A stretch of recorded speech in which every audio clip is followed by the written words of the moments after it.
Global समूद फ्लूटेला क्या है? मुअज़्ज़ज़ नाज़रीन, मैं हूँ एक सोशल वर्कर सबतैन सिगड़। आजकल दुनिया में गज़ा पर इसराइल की वहशियाना कार्रवाई ज़ेर बहस है।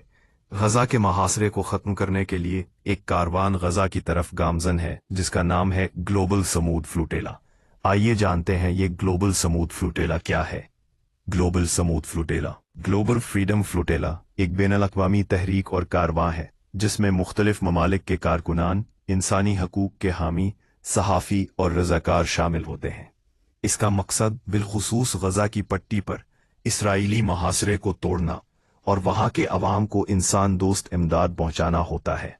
अहम नकात: ये फ्लोटेला दरअसल जहाज़ों और कश्तियों का एक बेड़ा होता है जो मुख्तलिफ बंदरगाहों से निकलकर गज़ा की तरफ जाता है।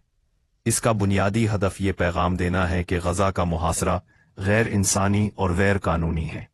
ये अमल सिर्फ इमदाद पहुँचाने का नहीं बल्कि एक सियासी व अलामती एहतजाज भी है ताकि दुनिया की तवज्जो फ़लस्तीन की सूरत हाल पर मबजूल कराई जाए। 2010 में मावी मरमरा नामी तुर्क जहाज़ पर इसराइली कमांडोज के हमले के बाद ये फ्लोटीला आलमी सतह पर बहुत ज़्यादा मशहूर हुई।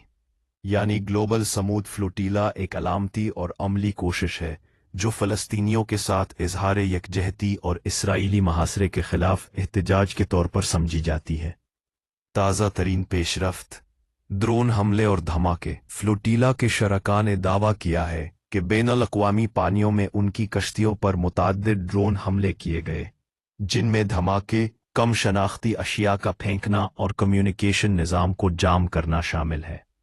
मिसाल के तौर पर कुछ जहाज़ों पर 13 धमाके सुनने का दावा किया गया और 3 जहाज़ों को नुकसान पहुंचा।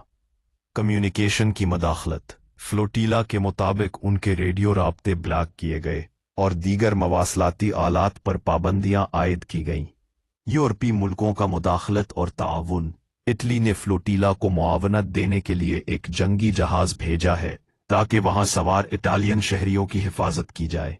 स्पेन ने भी ऐलान किया है कि वो फ्लोटीला की हिफाजत के लिए बहरी जंगी जहाज रवाना करेगा।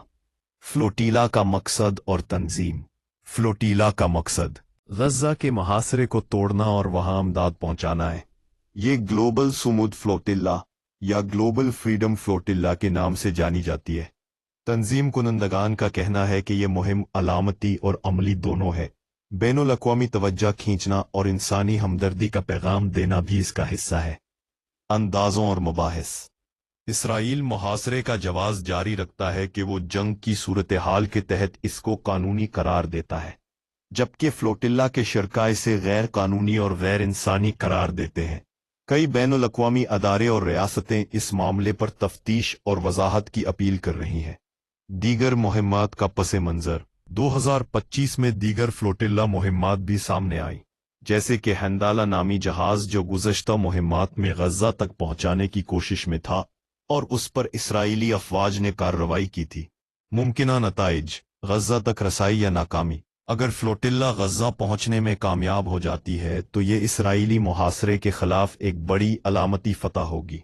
अगर इसराइल ने रोक लिया तो ये एक और बैनुल-अक़वामी तनाज़े और मीडिया में बड़ी खबर बनेगा, जैसा कि 2010 में मावी मरमरा वाक़या। बैनुल-अक़वामी कानून पर बहस: इसराइल उसे अपनी कानूनी नाकाबंदी का हिस्सा करार देता है जबकि फ्लोटिला और उसके हामी उसे इंसानी हुकूक की खिलाफ वर्जी मानते हैं। नतीजतन ये मामला आलमी अदालत या अक़वाम मुत्तहिदा के एजेंडे पर भी जा सकता है। आलमी दबाव: अगर कोई जानी नुकसान हुआ तो इसराइल पर शदीद आलमी दबाव आ सकता है। फ्लोटिला की कामयाबी या नाकामी दोनों सूरतों में फ़लस्तीन के मसले को दोबारा आलमी एजेंडे पर ला खड़ा करेगी। खतरात: फ़ौजी तसादुम, ड्रोन हमलों और धमाकों के बाद ये वाज़ेह है कि फ्लोटिला पर मज़ीद कार्रवाइयाँ हो सकती हैं। किसी भी बड़ी झड़प में जानी नुकसान का खतरा है। कम्युनिकेशन जाम और हरासत: इसराइल कश्तियों को रोके, काफिले को कब्जे में ले या शुरका को गिरफ्तार करे, ये सब इम्कानात हैं। सिफारती बुहरान: चूंकि मुख्तलिफ मुल्कों के शहरी शामिल हैं, इटली, स्पेन, तुर्की वगैरह, किसी भी वाक़े पर इन मुल्कों और इसराइल के ताल्लुकात मुतासिर हो सकते हैं। बैनुल-अक़वामी रद्द-ए-अमल: यूरोपीय ममालिक, इटली और स्पेन ने फ्लोटिला के साथ अपने जंगी जहाज भेजकर वाज़ेह कर दिया है कि वो अपने शहरियों की हिफाजत के लिए सख्त मौक़िफ़ इख्तियार करेंगे। یہ یورپی یونین میں اسرائیلی پالیسی پر مزید تنقید کا باعث بن سکتا ہے۔ امریکہ عموماً اسرائیل کی حمایت کرتا ہے، لیکن اگر یورپی ممالک دباؤ ڈالیں تو واشنگٹن پر بھی پالیسی پر نظر ثانی کا دباؤ بڑھ سکتا ہے۔ اسلامی دنیا اور عالمی سول سوسائٹی بڑے پیمانے پر حمایت جاری رہے گی، اور فلوتلا ایک مزاحمت اور یکجہتی کی علامت کے طور پر دیکھی جائے گی۔ خلاصہ: گلوبل سمود فلوتلا ایک انسانی امدادی مہم سے بڑھ کر اب ایک جغرافیائی و سیاسی امتحان بن گئی ہے۔ اس کے نتائج صرف فلسطین تک محدود نہیں، بلکہ اسرائیل، یورپی ممالک اور عالمی طاقتوں کے تعلقات پر بھی اثر ڈال سکتے ہیں۔